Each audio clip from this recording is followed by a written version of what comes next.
At 14:15 on 8th of Bahman, a man with a gun in his hand entered Shemronet's Geld hall to take revenge on his wife. After saying his last words, the gunman pulled the trigger, while the barrel of the gun was pointed at his wife. But luck seemed to be on the side of that woman, and she didn't fire a gun. In the meantime, despite the gathering of people, only one person, who was also the oldest, attacked this 45-year-old man with a gun in his hand, so that he could prevent the woman from getting hurt.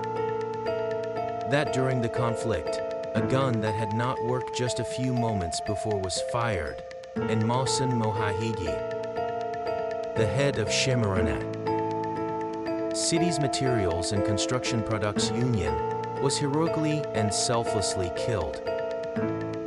Then the killer, without coldness, came down from the building and finished his journey towards the alley, so that the sealed secret would never be revealed by him.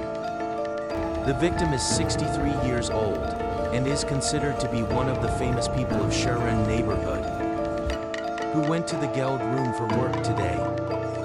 Also, after this incident, you moved towards the house of Mohsen Haki, known as Haj Mohsen, which is in front of the Union building.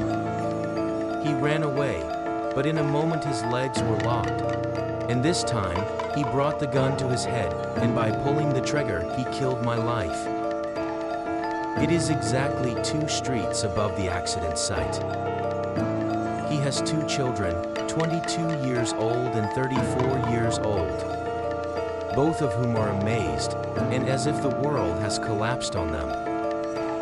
We see one of his relatives crying. It seems that he also has a great regret in his heart, that we go to him and ask him for help. That person says, "We talked with Haji this morning, and we were supposed to meet each other by 1 o'clock. But unfortunately that didn't happen, and this horrible incident happened." According to this report, the field research of Rukna reporter shows that the killer had a dispute with his ex-wife, and due to old disputes, he set foot in his ex-wife's workplace to kill his wife. Kurd and Hassan Mohahigi, who goes to the armed man to save the young woman's life, is shot and killed.